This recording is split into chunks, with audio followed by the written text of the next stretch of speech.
This episode of Dr. Drew After Dark is brought to you by our friends at Roman and Calm. They are our sponsors for this episode, but I'll tell you a little more about that a bit later. Now let's get on with the show.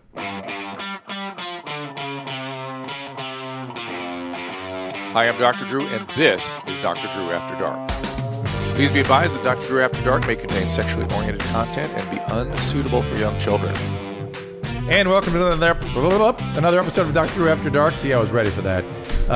You can check us out at drdrewafterdark@gmail.com. Send us your emails and questions and suggestions there. Also, get into the giving us voicemail messages at 818-253-1693. Again, 818-253-1693. You can leave us your messages and your suggestions. And, of course, there's the shirt that is available at merchmethod.com/Tom Segura. Huh. Yeah. Is that a universal truth? I think let me just quickly say, this is Duncan Trussel. Hello. And answer his question.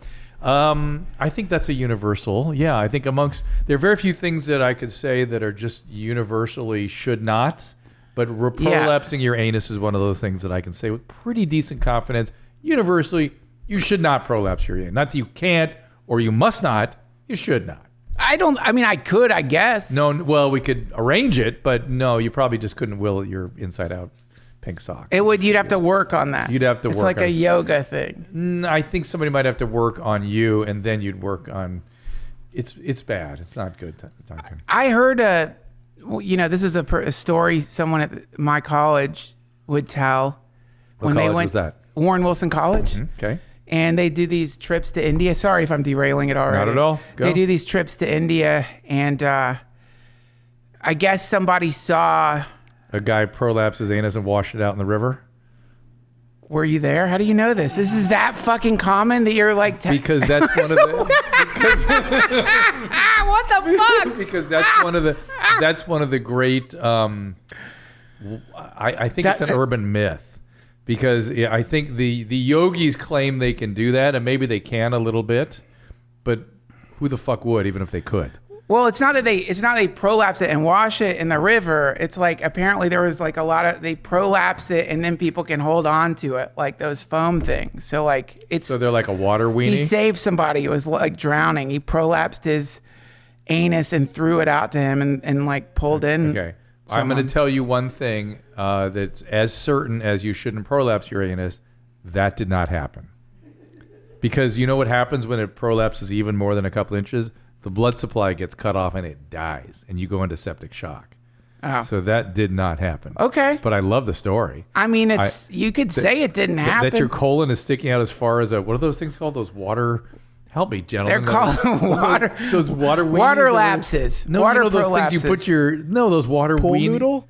Pool noodle. Yes. They're based on prolapses. They are. That's they were fashioned after a colon. Thank you, Duncan Trussel. Somebody prolapsed his anus and was like, "Holy shit, we should put this in a pool. This could save lives." It looks like a noodle. Yeah. Let's call it a water noodle. Yeah. Well, anyway, yeah, it wasn't that he saved someone. It was that it just like uncoiled or something. But I've heard it before and never seen it. So I'm guessing this is some sort of urban myth.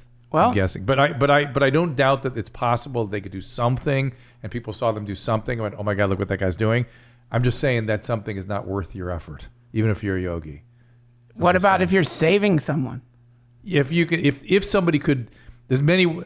Let's put it this way. What if it could kill Hitler? Let's put it this way. What if he could go back in time and prolapse Hitler? If you could tie it around Hitler's neck, I go for it. It's worth it.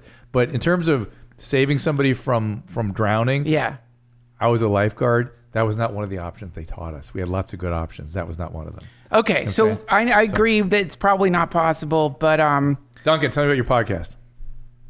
Okay. I was going to ask you one last question about question. I'm afraid of it. Go ahead, ask me. Go ahead. So you're drowning. Uh-huh. Would there be a part of you that's like, I don't know if I want to grab hold of that prolapse?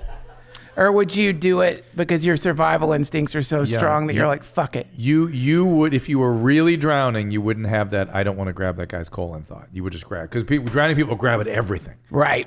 And we were trained actually to take off our bathing suit and hand it to them and make them grab onto that, and then we'd take them from behind and bring them in. Oh, okay. Yeah. That's cool. Yeah, it is cool, huh? Huh. Yeah. Okay. Well, that's good to know. My podcast, thank you for asking. It's called the Duncan Trussel Family Hour podcast. And it's been a long time since I got to go on it again. I am dying for you to come back on. Yeah. I interview brilliant people like you, and we just have sort of free-form conversations that could go just like this one. Yeah, well, this one gets a little south, but you did one of the. I found Jordan Peterson long before he became a political lightning rod. Yeah. Because of his Maps of Meaning and all those podcasts. Yes. And you did one of the best interviews with him I've heard. And Thank he's you. been interviewed by a lot of important people. Thank you very much. I really appreciate that. Did you enjoy that? Oh, yeah, I did. Yeah. And I was thinking, well, everyone's doing like the obvious conversation with him, but there's so much other stuff going on with him. Everyone has gotten like really into his stance on gender pronouns, right? Yeah. But the controversial part is specifically that you shouldn't mandate speech, legislate speech. Yeah, his thing was mandated speech leads to the Gulag archipelagos. That's his thing. Yeah. But then since then, I've gotten like so much shit for that interview from people that I legitimately respect, who are like they're like, you don't get it. This guy is, whether or not he's like transphobic, he's gotten pulled into a kind of like vortex of people who are like transphobic. Well, his main thing is he didn't think governments should be mandating speech. That's true. It just happened the speech ended up being around gender pronouns. Right. And I don't think he was taking issue so much with the gender pronoun issue as the. I think that's how he gets misunderstood. Yeah. And he's a well-trained psychologist with lots of clinical experience, and he's got opinions based on that clinical experience, and it doesn't always jive with ideologies. And so between those two things, he gets kind of demonized. And he's a religious guy too, and that doesn't read well in some circles. It pisses people off. Yeah. But it's like this is such a big fucking issue right now. And it's, I was like, I've been following it really closely. It being what? The question of technology and freedom of speech. Oh, yeah. And the weird realization that we're all having, which is that people are exploiting most people's passionate sense that we should be allowed to say whatever we want without the government getting involved. Right.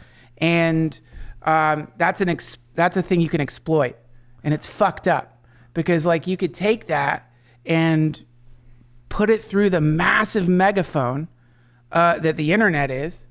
And you can weaponize speech.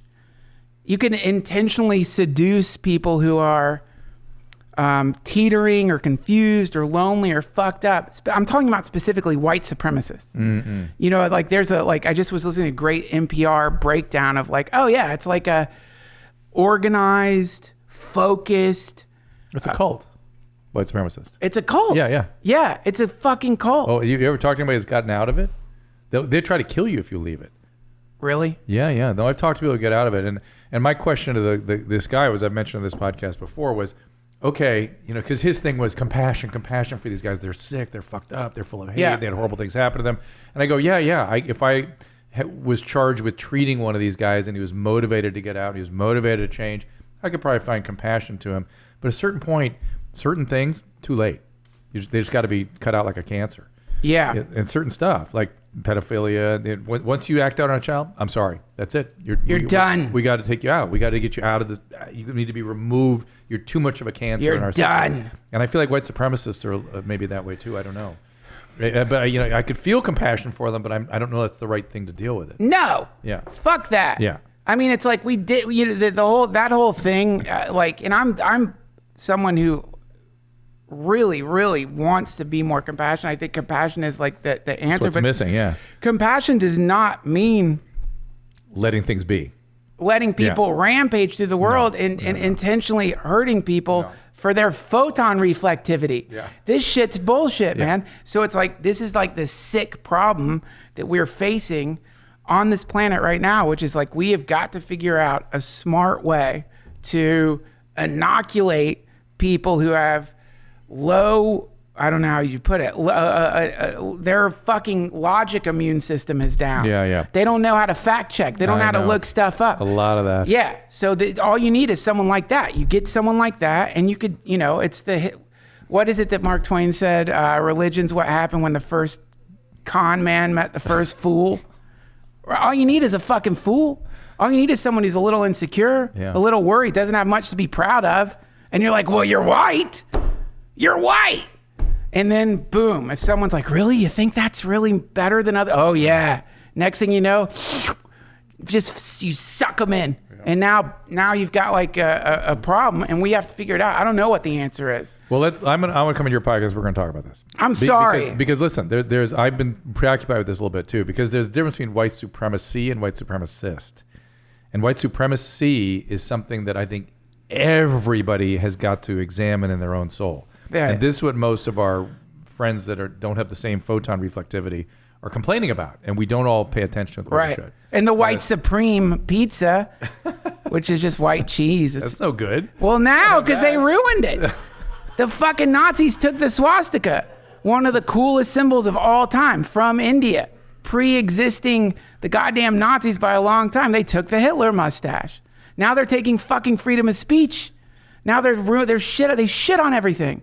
I want the swastika back. I want to be able to have a fucking Hitler mustache without people thinking I want to cause a genocide. You wouldn't look good with a Hitler mustache. I wouldn't want a Hitler mustache. They're fucking hideous. Let's be honest. That's like, let him have that. Who cares? Thank God he didn't have a cool mustache. So where can people find the podcast? DuncanTrussel.com. Okay, DuncanTrussel.com. And one of the things we do on this podcast, talk about how people get into comedy. So tell me about how that happened to you. Well, I was at the age of 5. I was essentially sold into slavery. No, dude, what the fuck? Where just tell me your story a little bit. My dad was the BTK killer, and I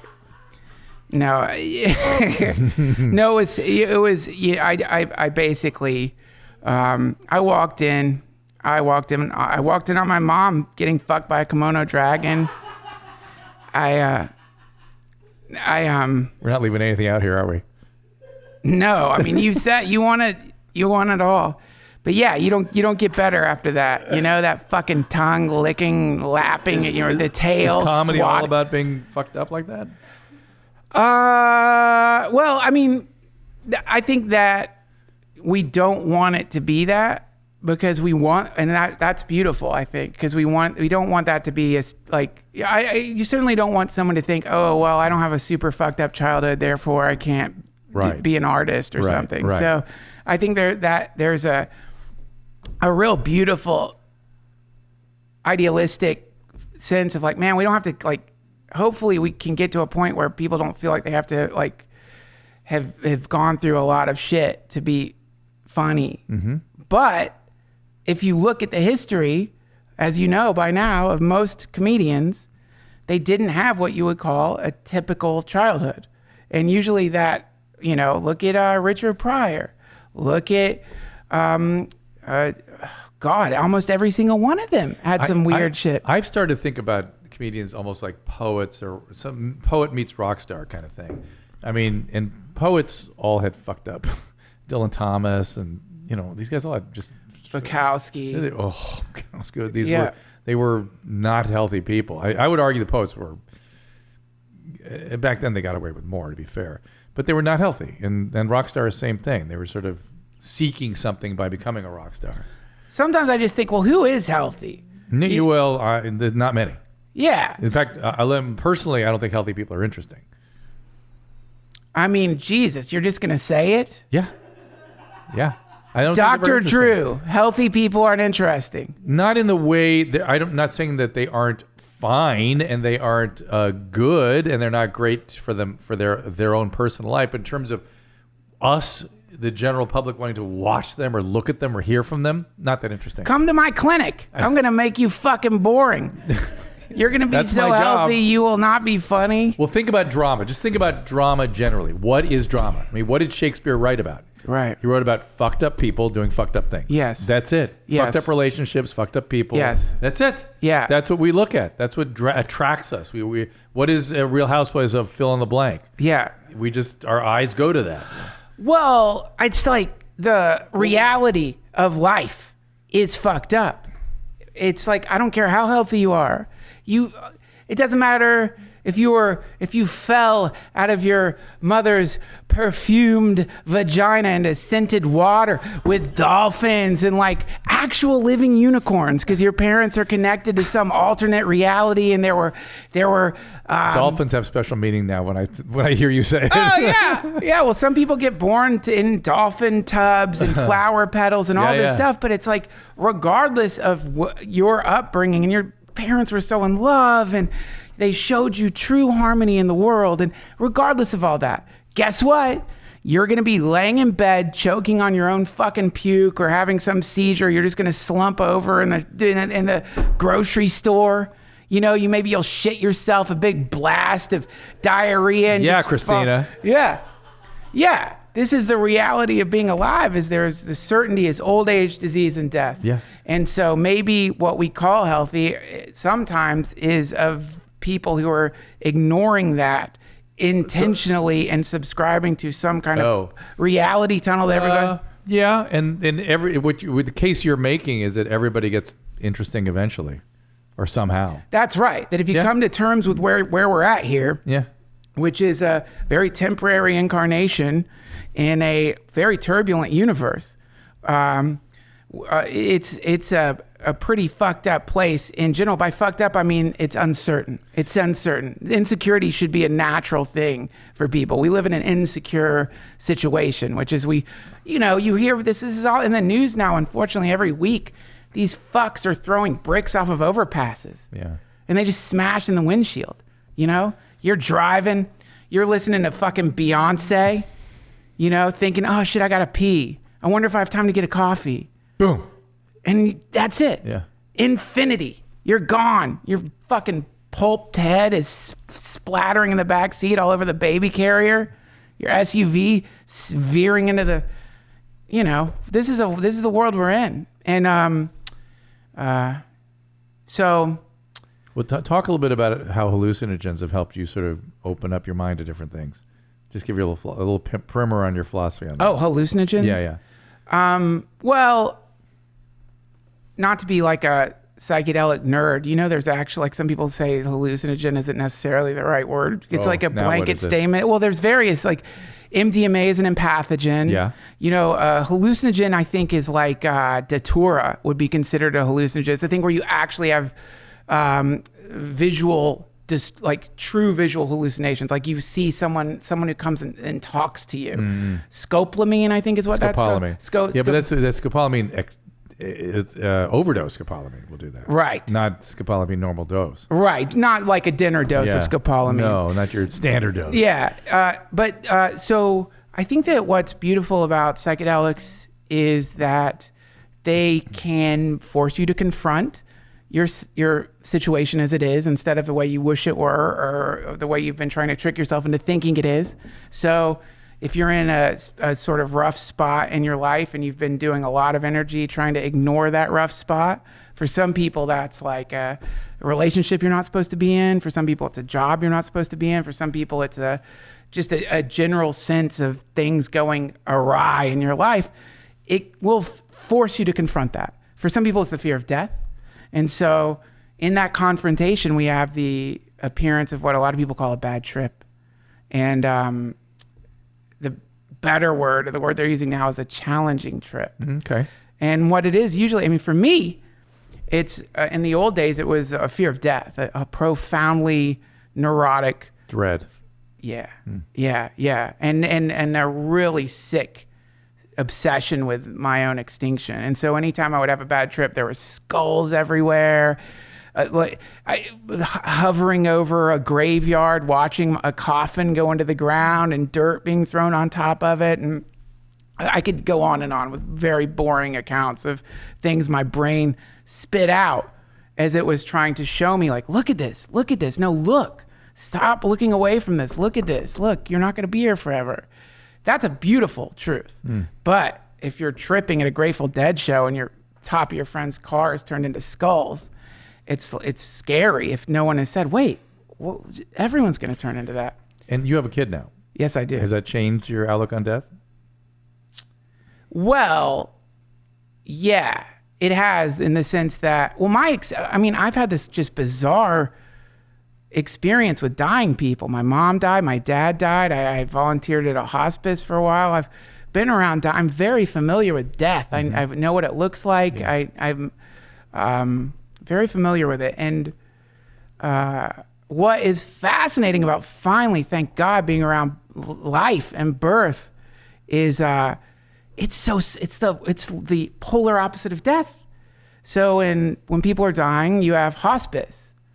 But when people are getting born, you've got like night nurses, nannies and people who show up. And when people are dying, they just tell the truth. Like, dying people really don't tiptoe around anymore. They don't do the thing we all do throughout our day by like putting on a smile or whatever. They just say it as it is. Babies fundamentally tell the truth. If there's no lying baby, they cry when they're upset and they laugh when they think you're funny. They're not bullshitting when they laugh at you. And also, dying people, there's something else, man. I don't know what it is, but when people are dying, and maybe this is where we differ, but something comes into the room. There is some other, I don't know what it is. Babies is the same thing, and dying people, they fucking stink. Babies, they smell terrible. I'm just kidding. I love the way babies smell. I love the way dying people smell. Babies smell like shit all the time. time. No, nothing smells better than a dying person's head. You mean baby?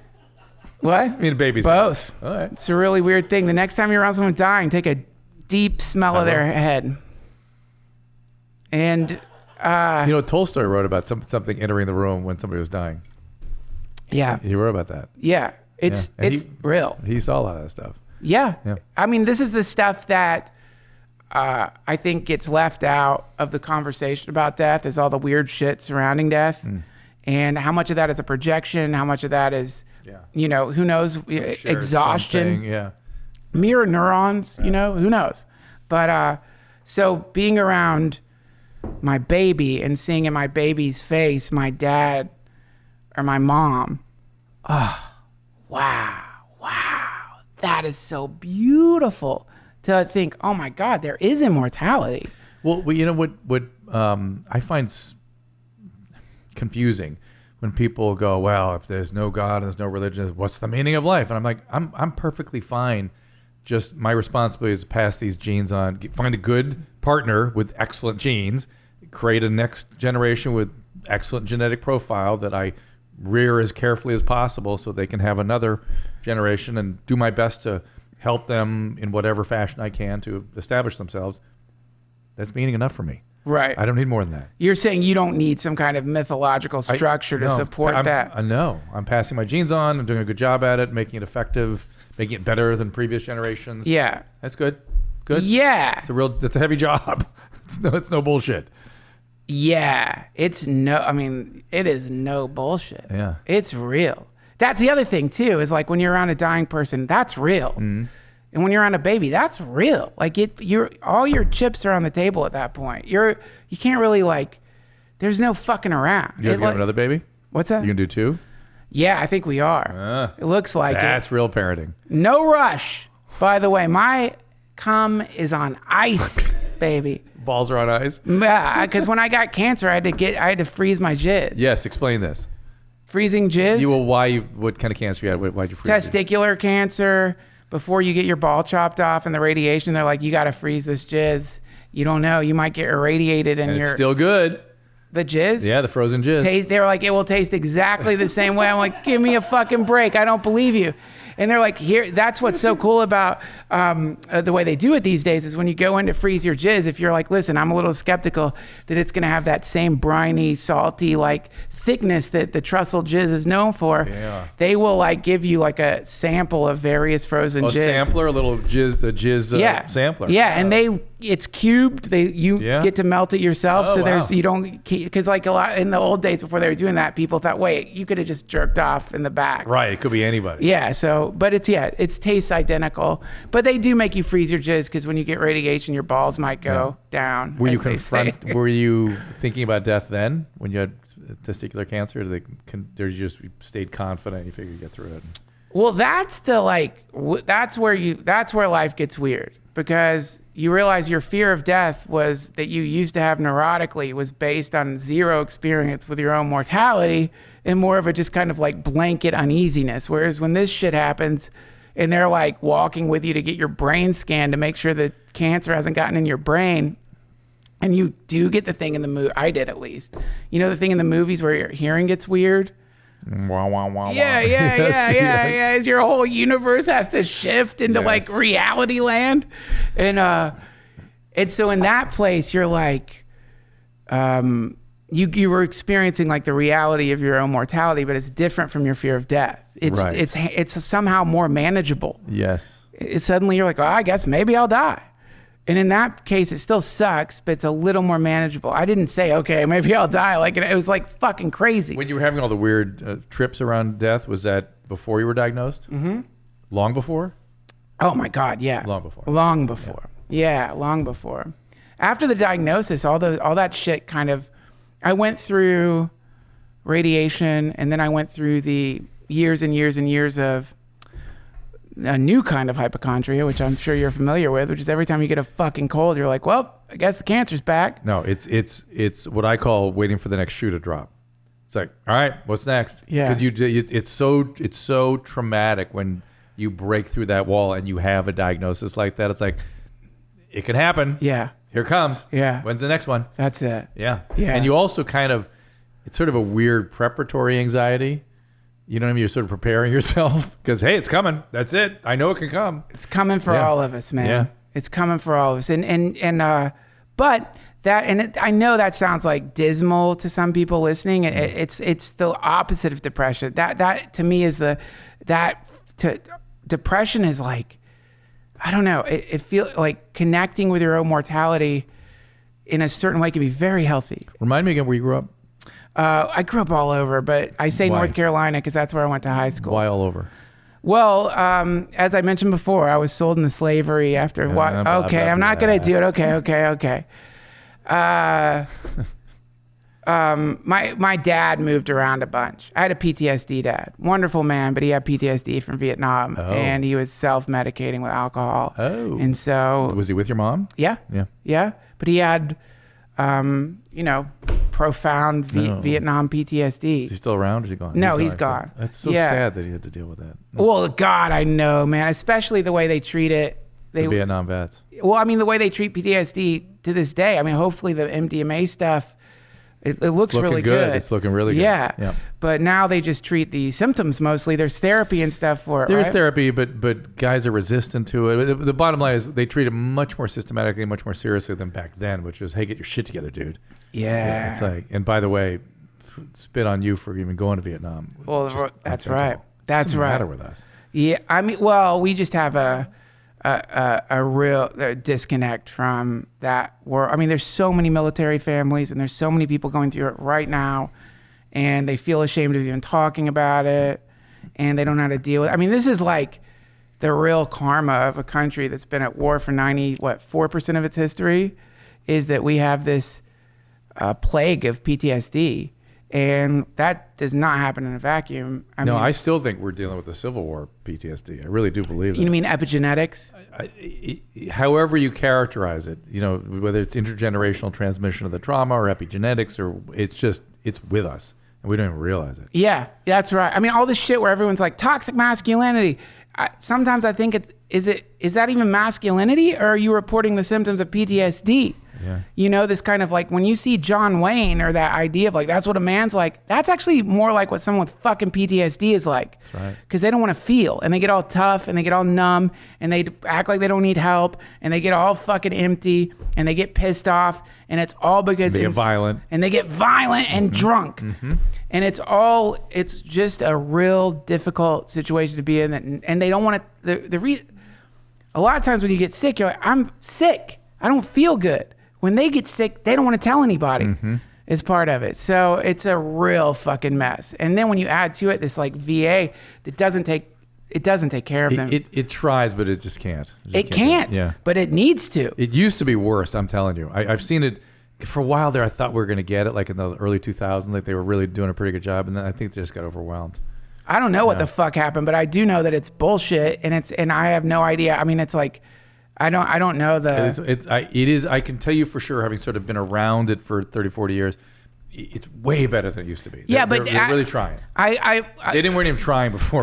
Listen, anyone who works at the fucking VM, I don't know. I don't know. What do I know? Yeah. I have no idea. I do know my dad had COPD, and I do know I had to go through his shit, and I do know there were stacks and stacks and stacks of insane bureaucratic forms. They wanted a senior citizen with COPD to fill out by himself in his fucking apartment. I know that. And I know there's a law of attrition, which is that's like insurance generally. That's how insurances do their thing. What's that? They make it so cumbersome to get reimbursed or to get into the system that you give up. Yeah. And if you can make it that complex for an elderly vet to get care, then they're going to die and then you don't have to give them the care. That's exactly how insurances work. Yeah, it's a mess. It's a mess.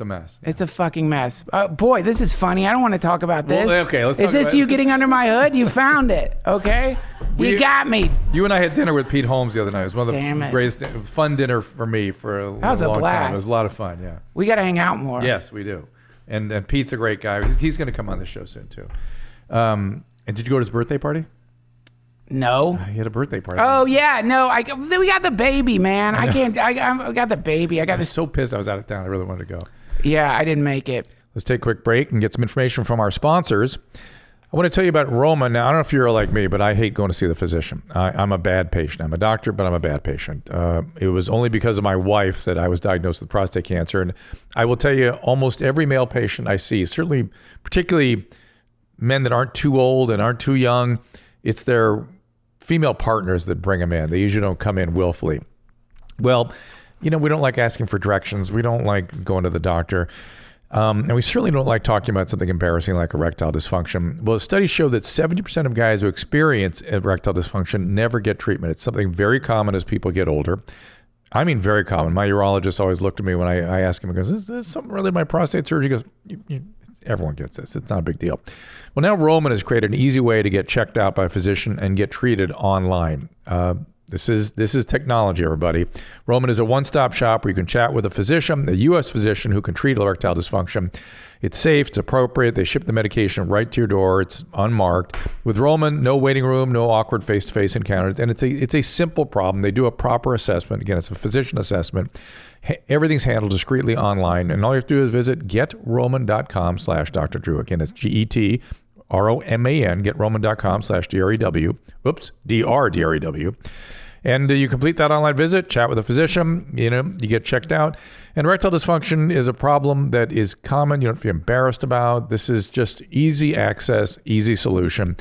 And for a free online visit, I don't know how we do this, but take advantage of it. Go to getroman.com/DRDREW. That is getroman, getroman.com/Dr. Drew for a free online visit. Getroman.com/Dr. Drew and get this taken care of. Don't worry about it. Just get it dealt with. It's very safe, very appropriate. Also, I want to tell you about our friends at Calm. Now, these guys, they help me sleep. The app is much better than I expected. I heard we were having a company. We were partnering with Calm. It's the number one app to help reduce anxiety and stress and help you sleep better. More than 40 million people around the globe have downloaded this app. And I thought, all right, for real.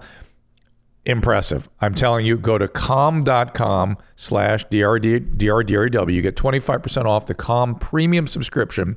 It includes guided meditation. And I don't know about you, but I need to do more of this. It includes issues like stress, anxiety, focus. There's a brand new meditation every day. They're very high quality. They're very well done. There's also sleep stories, bedtime stories. They've just thought of everything. So right now, for the Dr. Drew After Dark listeners, you can get 25% off Calm premium subscription at calm, calm.com/Dr. Drew. Again, calm.com/Dr. Drew. Get unlimited access to all the Calm's content today. Calm.com/Dr. Drew.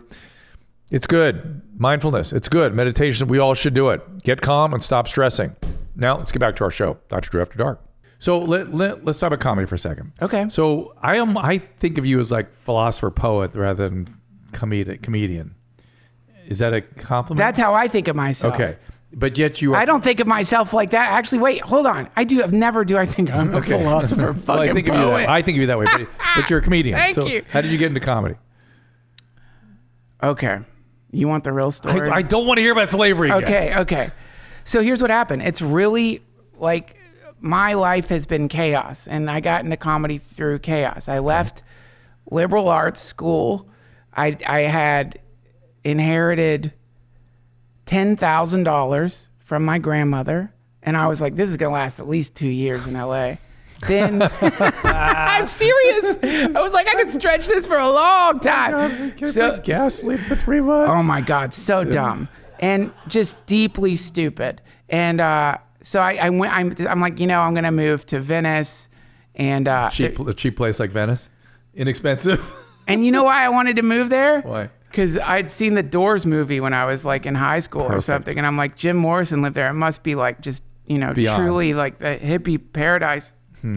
So I get there, and I'm walking down a sidewalk in some random place, and this Portuguese dude.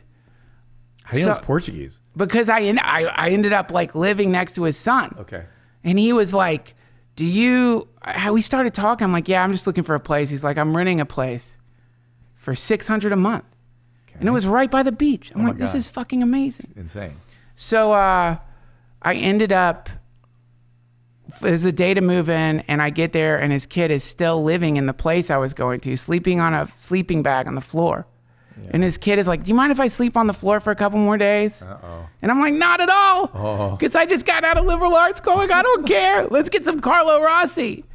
Fucking get hammered.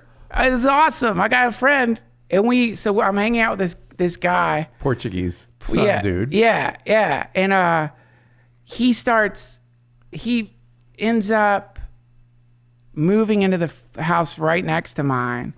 And this guy was an authentic crackhead.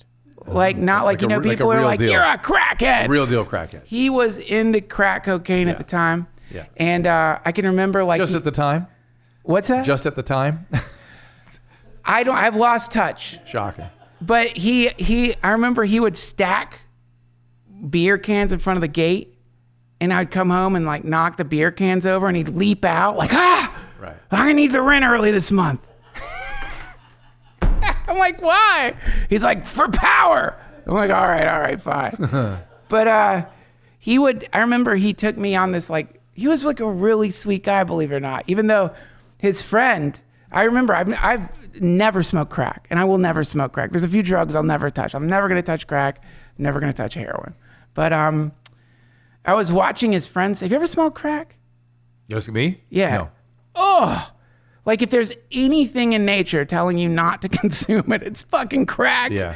It's like if you took a diaper filled with shit, not from a baby, but from like a middle-aged person's shit, and put it in a microwave.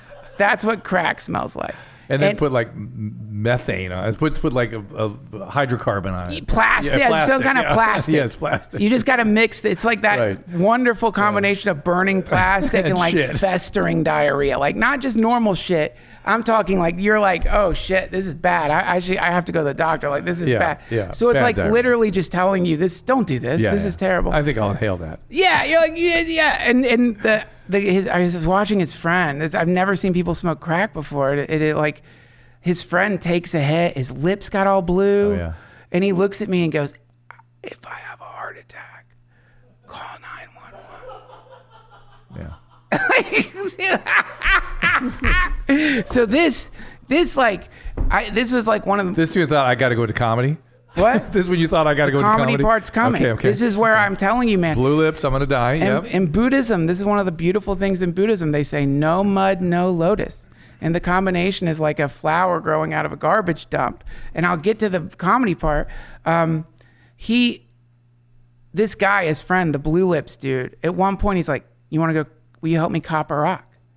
And I am insecure to this day. And I fucking, because of PTSD, Dad, if you're an older dude who's clearly a little sick or you're going to help him. I want to help. Yeah. It's so embarrassing. Yeah. Rescue fantasy for older dudes. Yeah. Oh my God. Yeah. That had to be my. So couldn't have been the younger women. Anything like literally like, oh, you remind me of my dad. Let me tell you about Ram Dass. Oh. So did your dad like Ram Dass? What? No. Oh, no, that's not until the end. But in the end, he started listening more to it because he was dying and people were dying. Didn't you go with Pete to see Ram Dass? Yeah. Did you do it? Do what? Go see Ram Dass with Pete Holmes. Well, I do these retreats with Ram Dass every year. I'm going in May. Oh, it's in May. Okay. Yeah. Anyway, this guy, he was like, you ever cop a rock? And I wanted to impress him. So I'm like, no. Instead of being like, what's copping a rock? I was like, no. He's like, well, you want to go cop a rock with me? I'm like, sure. I knew what this was. So we drive down the street and he does a crack deal in front of me. These dudes come running out of the house, screaming at him for some reason, like, get the fuck out of here. They throw crack in the car. He gives them money. We drive away. I'm like realizing like if we get pulled over, I'm going to have to tell the cops, officer, I didn't know what copping a rock meant. Right. He's like, yeah. Right. You see my dad had PTSD. They're ready for that explanation. So anyway, this guy took me on this really nostalgic tour of West Hollywood. While he was smoking crack? He was not on crack at the time. I think I'm not sure what drug he was on. Right. But Valium. Probably acid. Probably acid, because we were like, it's a long story, but like he drove by the House of Blues and was like, that's the House of Blues. And what was really cool about it was like there was an authentic, nostalgic Southern California respect for these establishments. It's really sweet. Oh, that's where the big dogs go, the House of Blues. And then we passed the Comedy Store. He's like, yeah, that's the Comedy Store. Pauly Shore's mom owns that place. And I don't know. I looked at the Comedy Store, this big black building, and I'm like, fuck, man. Whoa, that place looks cool. And then I ran out of money, spent all my money on drugs and synthesizers and Carlo Rossi. Basically ran out of money and was like walking by the Comedy Store, and I touched the building. I remember touching the building and getting this real weird sense of like, I'll try to get a job in there. And so I went in there and started like giving the manager like these prank call CDs I had made in college, thinking that's going to get me a job there. I just started harassing him. I never do that either. I've never do that. Every week I would bug him, Robert Davies. And finally he's like, all right. It was like he gave up. He got fatigued saying no to me. He's like, you can have a job on the phones twice a week. And so I started working on the phones. Doing what? Answering the phone. Reservations? Reservations. Yeah, okay. Yeah. And then if you worked on the phones, you got 3 minutes of stage time a week. And did you know that? Yeah, but I didn't give a fuck. I didn't want to be a comic. Oh, you just wanted to work there. I just thought it'd be fun to work at a comedy club. Yeah. I really didn't. I'm not saying that like secretly. I was really like, I don't know. But Mitzi, I remember the first time, that was the terror of the phone operators is Mitzi would call, and if she just didn't like your voice or if you accidentally dropped anything, you would get fired. If you want to get a fictionalized version of that whole era of Mitzi establishing the Laugh Factor, the Comedy Store. I'm Dying Up Here was a series about that. Yeah. So good. Yeah. That's that. Yeah. It was, and that you can't you cannot capture. It's impossible to capture the energy of that place. And it would have been, there's no way you can capture the energy of her unless, if you want to know what she's like, go to India. Go to Varanasi, India, and sit next to a fucking cremation god. And I'm not saying it because she's like, it's a body burning. I'm saying it because some people have extra energy. And she's got it. Oh, she had it. And so, did you watch great comics and that inspired you? Or did you take your 3 minutes and do something with it? What happened? What happened is comedians were just like, why aren't you using your 3 minutes? We were working at this awful job, maybe not making as much money, so we could have that 3 minutes. So I started doing the 3 minutes. What was your first thing? My first joke? I mean, how did you get up there and what did you do the first 3 minutes? God. Yeah. So because like I'd come out of like a liberal arts school, and because I was really into psychedelics, and because I had like been in the company of like some really interesting people who were like just not what you call comedians, but really interesting people. I tried to be a real smart up there. I just tried to be like the smartest, edgiest thing. And I did like some kind of like non sequitur series of like you wouldn't even call it like poetry slam. Yeah. Poetry. It was like just garbage, like as garbage could be. And then I got off stage and Eleanor Kerrigan, who's a friend of mine now, a very funny comedian, waitress at the time, and terrifying at the time. Everyone was terrified of her. So another powerful figure. She stops me and goes, I don't know what that was, but it wasn't comedy. When did you figure out how to do comedy? Well, I think that's an interesting question. I to this day don't think I've figured out how to do comedy, but when did you make people laugh? It happened in the open mic. It happened. It just starts happening naturally. I think I told a story. I think the first time I had a really good set, I told a story about like going into this BDSM club, making out with these two girls. I was like, I just said what happened. And I was honest about it. See, that's the poetry part. I'm right. Yeah, well, I think there is a certain poetry to stand-up comedy. Yes, you know? I think Pryor was a poet. Yeah. His stuff. I've said this, and I'll say it again. His stuff is as relevant this minute as it was the moment he uttered it, and it comes as poetry when you listen to the stories, particularly. Yeah, it's because he was zero latency. You know, it's like the thing that many of us have is latency, which is there is an idea of who we think we are, and then there's who we are. And that the space between who we are and who we think we are creates stammers, because you're always stammers. Yeah, because you're trying to correct to become this thing you want people to think you are or you wish you were, instead of as you are right now. So he's always as he was. Yeah, zero latency. Yeah. He just was. They say no filters. Right. No, I see it as sort of almost like a jazz musician that just things flow out of them. Yes. Like that. Yeah. Yes, that's right. Yeah. And also a hard worker, which is another thing people just seem to leave out of the equation, is he worked his fucking ass off. It wasn't just that he was a jazz musician. And I'll tell you, jazz musicians are deceptive, because if you see a great jazz musician, you will think, I could do that. He's just tinkering on the keys. Yeah. You know, and it's just not like that. No. He was also a Freemason. He was? Yeah, isn't that weird? You going to develop a conspiracy theory around that? No conspiracy theory. You can look it up. Richard Pryor was a Mason. You're not going to develop one? Develop a Illuminati theory around it? About the Masons? Yeah. And Richard Pryor. There's no the conspiracy theory is that he probably learned some like good skills or something that helped him with whatever they taught him. Well, that's interesting. But yeah, so anyway, that's how it happened. I just started doing stand-up and all right, sir. We're going to get some speaking of latency, you ready to do some emails? Yeah, I'd love to. I'm a 32-year-old female who's been married 6 years. I've had to deal with sex addiction since a trauma I experienced in high school. I put in the work to better myself in therapy and change my behavior. I love my husband, but I haven't been satisfied with him no matter how many times we do it. We've never had a threesome because my husband doesn't think it's a great idea. I'm very into dominating sexual behavior. I'm trying to fix things without having to leave the relationship. Yeah. Any insight? He's slightly into daddy little girl fetishes. Oh my God. And I'm wondering if that would be something healthy to explore. I'm not sure she has dealt with her sex addiction. Call me crazy. This is Alexandria. What do you think? You're going to give it a thumbs up on a threesome? Yeah.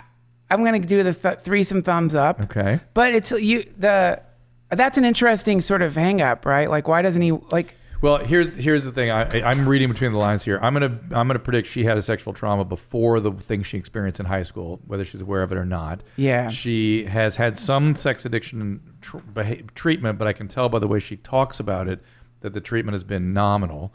And she's looking for higher and higher intensity and arousal, which is part of sex addiction. That's what the threesome is about. But in getting that higher and higher levels of arousal, she'll start going down that path again and fuck up her relationship.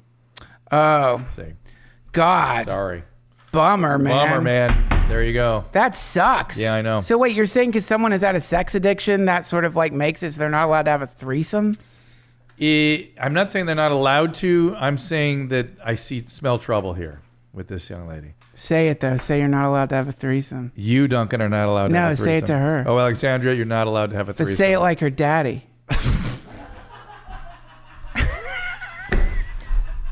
Here's another one. As a mommy, this is a mommy organization. It's tempting to ask you a question about dicks or farts, but I'll take the high road and ask a serious question. I have dry eye disease caused by advanced meibomian gland dysfunction. I saw you post on Instagram that you had IPL. I did that for dry eye after PRK. How did IPL work for you? It worked extremely well. I'm going to try to get some more this week in fact, because I'm drying out again. What's no IPL? Risk. Intense pulse light. Very intense Whoa. pulse light. And they do it around the eye, and it loosens the glands, essentially. We don't really know how it works, but there's essentially no downside in proper hands.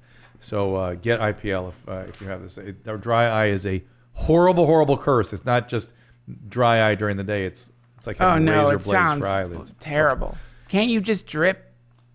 Put drops in? Yeah. It only lasts for a few minutes when you really have it. So, God. So let me just show you. In my pocket is one kind of eye drop, two kinds of eye drops. Oh, my God. Let's see what else I got in here.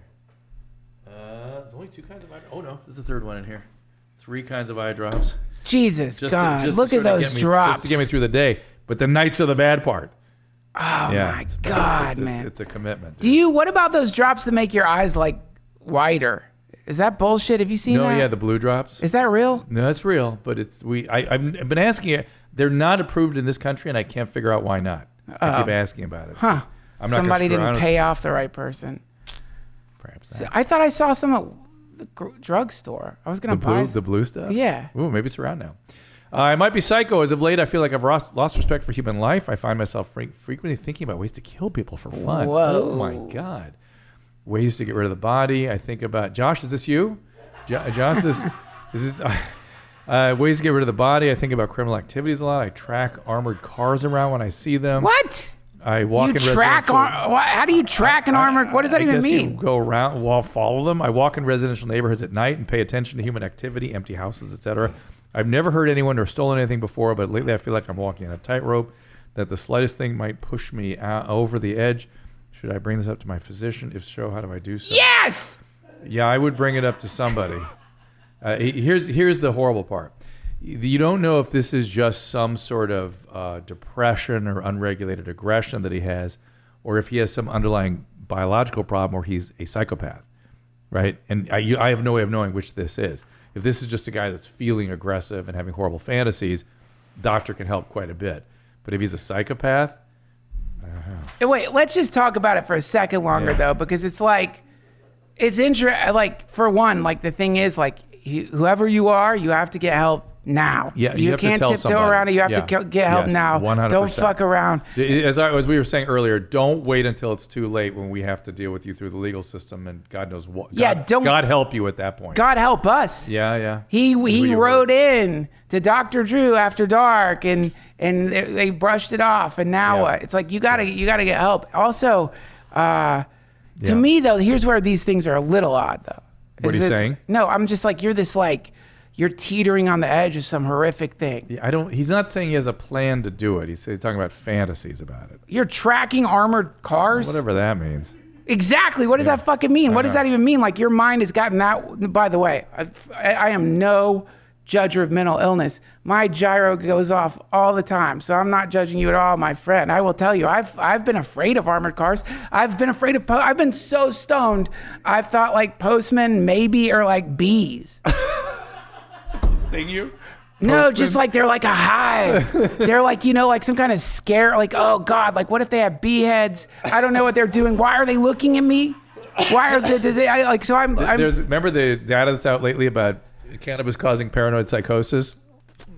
Yeah, I've been there. I'm just saying that because I don't want to seem like I'm stigmatizing mental illness. As someone who's like enjoys mental illness from time to time, I know how weird it can get out here. But to me, it is odd that like someone who's like in that spot, that hell zone, is also like, you know what?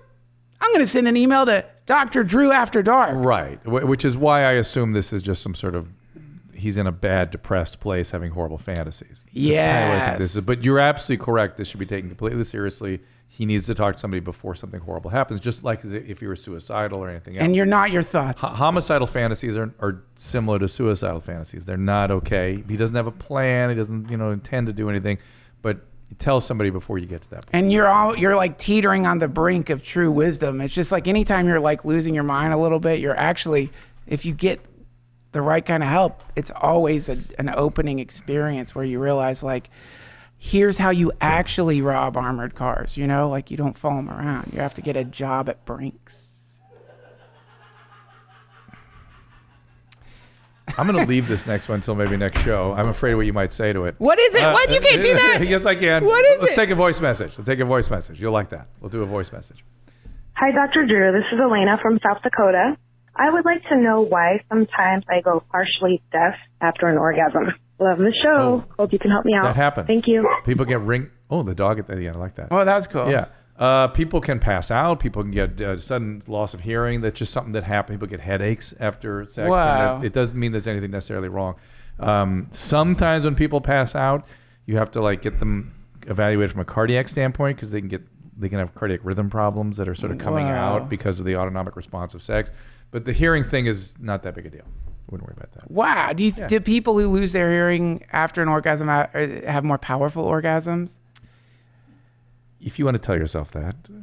I don't lose my... You would think so. I would imagine so. I don't know that's true, but it makes sense, right? How nuts would it be if your hearing came back during an orgasm? Like that's one of the ways you could see again or hear again. Josh, again, this is for you. Josh... Like if you wanted to see, you had to jerk off. Like you have to constantly be wandering through your house, masturbating. Having orgasms. All right, let's keep another voice message. We're boring Duncan. No, you're not. Message. I feel embarrassed that I said that. I'm boring you. Another voice message. Hey, Mommy Drew. It's Christian. Mommy? So a little while ago, I had surgery on my asshole because after church camp, it began to hurt. And it turns out I had a hemorrhoid. Yep. And a fistula. Oh. I ended up having multiple surgeries on it. They put a Ceton in it. And about 4 months ago, the Ceton just kind of fucking popped in my ass while I was eating Christmas dinner. Uh-oh. I don't know what to do about this. I've asked my doctor, and I never got a reply from him. Wait, what? I've consulted other doctors and haven't gotten replies from him either. I like the way he's cracking his own shit up, just asking us a question. I didn't quite... What popped in his ass? His Ceton. Ceton? I don't know. A Ceton popped in his ass. Maybe it means the hemorrhoid? I don't know. It's some kind of... It could be anything. It sounds like honestly, it sounds like some kind of alien technology. Maybe that's it. It's like something that you would find in a pyramid. It's like the Sphinx would be filled with Cetons. The Sphinx's sphincter Ceton. The asshole of the Sphinx is also filled with pop Cetons. Oh my God. So hemorrhoids common, right? And the fistula is a little different. Did you say fissure or fistula? He said fistula. Fistulas are associated with things like Crohn's disease. Fistula is like a little comes out of the lining, like the wall of the colon or rectum. Yes. Tunnels out to the surface, and things like ulcerative colitis and Crohn's disease are the things that cause that. So I'd be very, very worried about that. I think that's what he's talking about. Like maybe it was an abscess or something that burst. I don't know what a Ceton is. So. But absolutely, get back. You need to see a colorectal surgeon is what you need to do. I'm certain it took care of that fistula and the hemorrhoids, but these are no bueno, and I'm worried you have some other inflammatory bowel disease. So let's look into this. You got one more for me? You guys seem to be locked and loaded. Hi, Dr. Drew. My name is Jonathan. My question for you is this. I've been married for about 2.5 years, and my wife has recently come out to me as asexual. To my understanding, that is what is described as not having any physical desire to have sex, but still being able to enjoy sex if she would have it. I'm at a point where I've tried to work it out, but I feel like my only option is to leave the marriage. Okay, hold there. So, call me old-fashioned, but I was trained in a day when somebody had lack of sexual desire, that was not some sort of gender identity or some sort of sexual orientation. That was a biological problem. And it's very common from medication and birth control pills and trauma and all kinds of things that have treatments associated with them. Right. Where here's a marriage on the rocks about to be sort of dissolved because of a biological problem that has a treatment, and the wife somehow has decided that this is her sexual orientation. Please don't cave to that. Get treatment. Underactive sexual desire is a treatable condition and could save this marriage. What if you don't want to treat it? The problem, if she was just cool with it and he was cool with it, then fine. But it's I'm worried it's the medication or some birth control pills or something that she's on that's causing this. That's the problem. She may be getting something that's causing it, and then she's decided that's her orientation. It's just silly to me. What do you think about in that situation in a marriage, allowing your partner to go be with other people sexually? I don't know if she'd sign up for that. I mean, that's. I don't think that whenever you dilute the primary intimacy, you end up diluting it. You end up with a less quality of intimacy in the primary relationship. You mean I can't believe how anti-three-way you are.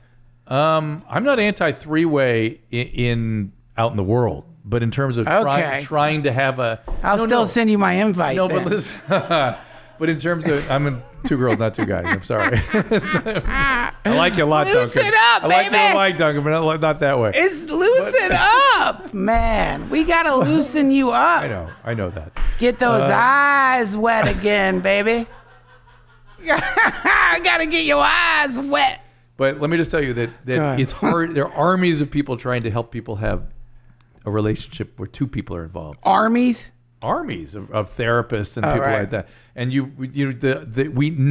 no therapist ever goes, oh, I know the problems of this relationship, bring in another person. It just makes things that much more difficult than possible, because the relationships, the dilution of the primary intimacy, all the different emotions that develop, impossible. It is brutal to be in that situation where you want to hump, your wife doesn't want to hump, and you just got to deal with the pain.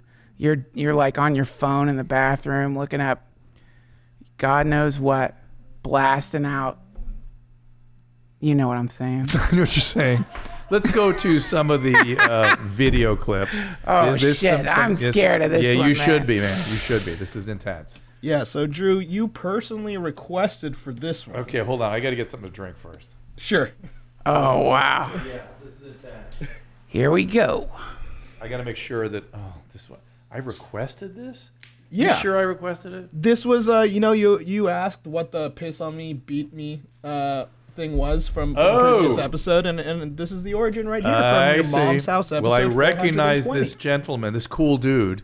This is what Tom calls a cool dude. Cool mustache. Pioneer of the cool guy club. I think Duncan may think this guy's a cool guy too. Let's see. Black guys who love to fuck and fuck good. If you're a hot black guy and you want to fuck me at $23.95, if you want to move in, you can move in, but you gotta fuck me. I need to be fucked a lot, man. Get free food, free rent, and everything else, man. Here's the deal, man. He's a cool dude. Yeah, I mean, he's posting this on Instagram. Do you think that's a good place to look for love? Yeah. Well, Duncan thinks so. Look, this isn't all. I mean, look, we're not rushing over to this guy's house to bang him down. You wanted somebody for the threesome. He specifically said what he's interested in, and we don't fit that. All right, keep going. Men from jail, homeless, or you're a thug, you want to come move in, your friend can move with you too, man. Free rent, you get a lease and a key. Fuck me. Piss on me, beat me, I'm home now. You see me, want to come over today and try it out, man. He's going to get his heart broken. He looks like that guy from Dawn of the Dead, the original. Yes. He looks like, what's his name? He's in all those. Is that Ted Savini? I don't remember the guy's. You know what I'm talking about? He's like the biker. You know what that woman described losing her hearing during an orgasm? This video made me lose my hearing. I can't hear you. I'm just like. You came that hard? No, I'm just in disbelief. I can't deal. Why? You've been married, so you've never been. I mean, look, this is not the kind of Instagram video I post, but in like my deeply, intensely horny moments. This might be you? I understand the feeling of being so horny that you would want to broadcast out to randos to come beat the shit out of you at your own house. I mean, I know the feeling. This guy is like, he's putting himself in a difficult position. I'm interested in his home. I think he should show his house a little bit more if you're asking people to move in. He seems to have ribbons, like there seems to be gifts laying about. Is he a ribbon on his head? I think it's a gift. I think it's like a gift. He a gift. Is he like making himself a gift to any rando that wants to beat him? Yeah, he's the present, Drew.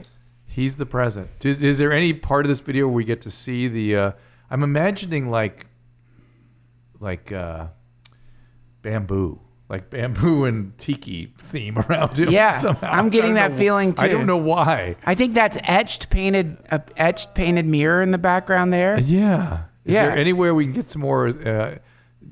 Duncan would like a little interior design from this gentleman. I mean, we don't have any. He seems like such a cultured gentleman. We want to get a little interior design. Well, I am decorating my new podcast studio. So I think this guy maybe his picture should be on the wall in your new studio. Who knows? I mean, this could happen to any of us at any moment. You think this couldn't happen to you? It could happen to you. I think this couldn't happen to me. If in my building, try it out. If you want to fucking piss on me, try it out. Seriously, probably only as fuck, man. I'm looking for hardcore guys that mean it, want to do it, and I want to deliver it. I'm a hot white trash. Cum dump. Let's fuck. I just don't believe he's like authentically a cum dump. You don't? He makes me sad. What? Yes. You don't get sad when you listen to that? No. That level of desperation and traumatic. It doesn't. Listen, we are existing in a fascinating universe, and I think what I think that, and I don't. This sounds challenging. Go ahead. We are accidentally aggressive, and we don't mean to be. And so there's an intense aggression in looking at this man and being like, God, this makes me sad. Like that's aggression. Absolutely. I feel like he's aggressive. That's why I'm getting sad. He's not laying there like Dr. Drew with his dry eyes. He'll never dump cum in me. He's calling out. He's calling out for love. He's not like the way he's calling out for love. It's not like the siren song you want to hear. But for him, this is like, it's his bird call. I bet if you could hear what birds were saying, some of them are like, I want to be a cum dump. I want you to shit eggs all over my face. I want to lay in your eggs. I was hoping, I was sort of going with you down, seeing the positive in this guy's, what you call a love song? Yeah. I was sort of ready to kind of go with you. You fucked that all up. This is his love language. And who are we to say? I mean, this guy could be happy as could be. No. You never know. Well, there's more. Holy Christ. No, actually, I wanted to get your guys' opinion. This has been a mode of contention of what exactly he's saying. Okay. Here we go. Let's see if I can. Free rent, you get a lease and a key. Fuck me. Piss on me. Beat me. I'm home there now. All right, that right there, what he said. What is he saying? Home in now. Home in now. Home there now. Home in now. Home in now. So the theory is that he's trying to say I'm home right now, but he's just so excited that he's he so can't high. get it all He's out. super high, right? On something like crack or No, I think he's completely sober. He's saying home minnow is the term, actually. Play it again. A couple more times. Me, I'm home there now. Yeah. Home Beat in. me, I'm home there now. Yeah. Beat me, I'm home there now. Home right now. Home right now. Oh, home yeah. right now. Home right now. Yeah, I think it's home right now. Fuck me. Piss on me. Beat me, I'm home there now. Yeah? Shit. Wow, man. That's crazy. All right. All right. Good night, everybody. Good night. Is there another video for us? No, we don't have to do it. I know you're tired. I know you're Wait, No, I have a video. Yes, we do. Can I send a video? Please. Oh my God. Uh-oh. It's like This is a first, ladies and gentlemen. hold on. My friend just sent me this. Oh my God. My friend Brendan Walsh just sent. Oh man. Maybe I'm not allowed to send this. No, come on now.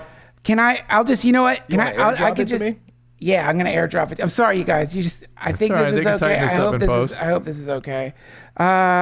Shit. Okay, I'm gonna just do it. How do I airdrop here? Here, I'll come out and help you. Okay, thanks. This is amazing. Very special. Spiritual? I think everything's spiritual. Let's see. I know that now because you just thought that dude was spiritual. What isn't spiritual? cum bucket guy. I don't think he's spiritual. You think cum buckets aren't spiritual? What's in a cum bucket? I can't think of anything spiritual in it. What's in it though? A human? Well, not yet. No, I mean you don't lay in it. Then I was saying like a literal cum bucket. It's filled with cum. Oh well, that's and what's cum? Yeah. Okay. In a bucket. Send the videos. Okay. You know, a bucket. Think of what a bucket means.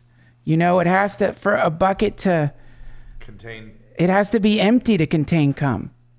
Yes, and so in the same way, if we get rid of ourselves, then we could contain the cum of the universe. Oh, I see. So if we're a cum bucket, we can be containing the wisdom of the universe. Yeah, we have to Duncan, you present that to Ramdas when you head over there in May, and you see what he says. Ramdas?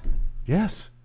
I think you all have. This is we live in a time period where people are very puritanical these days. I'm not saying here I'm airdropping it. I'm not saying that guy is necessarily teetering on the brink of enlightenment or anything like that. But I'm just what's this?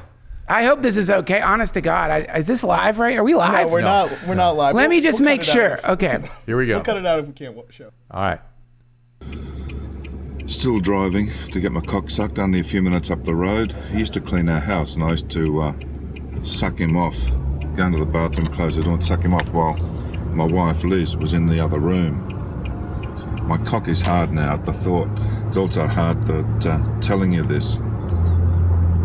I just adore naked men. I adore being naked with a man. Fuck the wife, she's a cunt. I really love sex with men. I've had hundreds of men. I've had more men than women. And I love it, I'm proud of it. I have sold my body for sex, for men, for blowing and swallowing their cum, and to be fucked by men. And I've kept the notes and I took photos of them. So I've been a prostitute and I love it. I have sucked probably thousands of men, and I've been fucked by just hundreds upon hundreds of men. Yeah, I love it. I just adore it. Almost at Peter's place, gonna suck his cock, try and get some video of me sucking his cock and him sucking me. Bye for now. Yeah, bye. Well, this is one of Tom's many cool dudes. We're definitely showing this on your mom's house. Oh, yeah. He's probably driving to that guy's house we just watched. But he could be. And he'd be a good match for him. Kinda. Well, kinda. He wanted Duncan, a gangbanger. Where'd you get this from?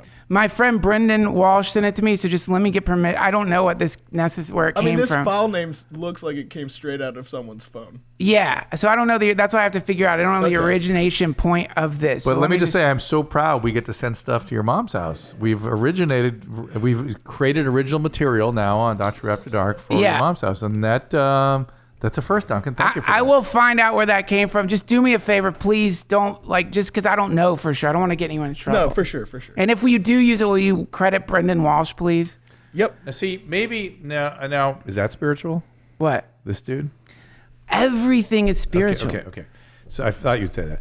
So, again, when I see this guy, I get a little sad. I get sad because... why did this guy have to get married and drag a woman into this? Just be gay. Be happy and be delighted as you are being gay. Just go ahead. It's sad that he had to bring a woman into this, isn't it? I think that there is... Or is it pretend that he's sad? It's just, I don't know. Unless she signed off on it and does her own thing. I don't know. Well, the reality is that every rotten place I've ever been in leads to something better. Mud, lotus. No mud, no lotus. No mud, no lotus. And so is he the mud or the lotus? He's both. He's the mud and the lotus. He's the cum and the bucket, baby. He's both. This is it. We got to let go of our judgments and just let people be as they are. The universe is perfect. Is it great he's fucking cheating on his wife? No. And he's sucking and blowing and he's obsessive. It's great that he's doing all this stuff with men. Good on him. But the cheating on the wife part. He needs to be honest. But the reality is we have to just let the universe do what it does. And sometimes we get cool dudes.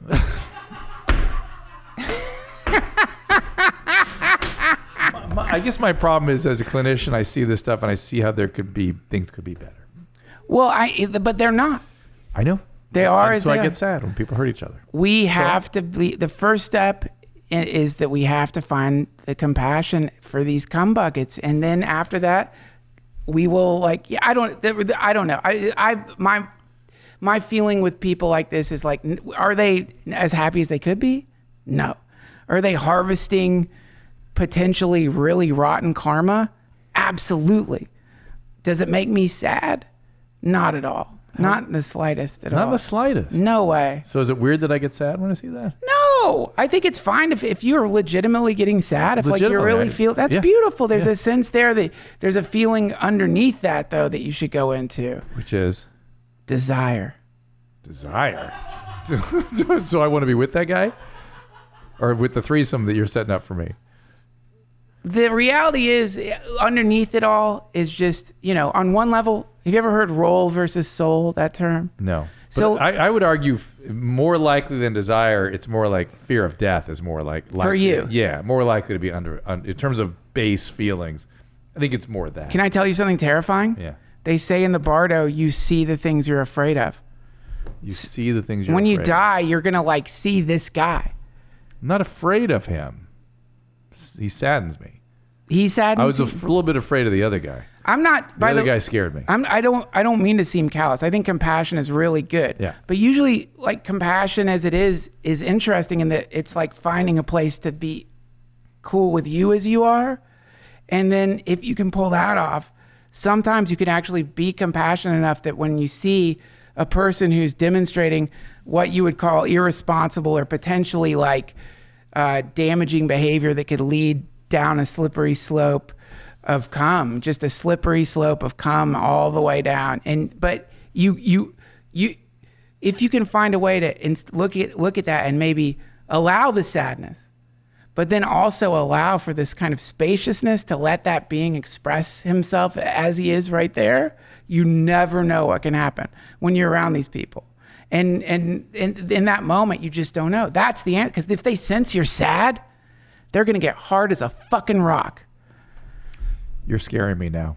Think of that guy feeling like Dr. Drew all sad. He's like, oh yeah, you're sad. Because it gives you a thing to fight against. Now you have a thing to push back against. And that pushing back for some people is a fetish. Oh, I get that. Yeah. So the moment you drop all the sad stuff or the sort of identity level stuff, you're like, fine. You want to jerk. I'm fine. And I'm sad. And we're going to wrap this thing up, my friend. We'll have to continue this conversation at the Duncan Trussel Family Hour. Please. Yes, we got a lot to talk about. Yeah. Thank you so much for letting me be on your awesome show. This has been exceptional. Thank you. And the back room, have any comments? I mean, I feel like you guys have been part of the...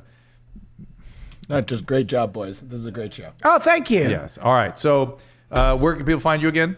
DuncanTrussel.com. That's where everything's there. At Duncan Trussel on Twitter. Okay. Follow Duncan. If you don't love him after listening to this, then go listen to the Duncan Trussel Family Hour. You will. And you'll understand why I like this guy so much. And watch our drunk history. Yeah. It was so fun. Yeah. Please do. Watch that. Really? That was awesome. You did such a good job. I didn't do anything. You told the story. And I was so upset that they didn't use the part where you said, what if they took you and put a Jell-O over your head and you were making fart sounds into the Jell-O? I was like, we have to make a visual out of that. I don't remember that. You were blacked out. But you did do something. You're really an amazing, being a straight man, so to speak. You know what I mean? And comedy is such a valuable. You bring good things out of people. It's a real talent. Fair enough. We'll leave it at that. Thank y'all for being here. We'll see you next time. Bye. All conversations and information exchanged during participation in the Dr. Drew After Dark podcast or interaction on the drdrew.com website is intended for educational and entertainment purposes only. Do not confuse this with treatment or physician medical advice or direction per se. You must always follow your medical professional's advice and direction. Nothing on these podcasts or posted on this site supplements or supersedes the relationship and direction of your medical caretakers. Please understand, I am not playing the role of physician in this environment per se. I'm educating. I am a licensed physician with specialty boards in American Board of Internal Medicine and American Board of Addiction Medicine.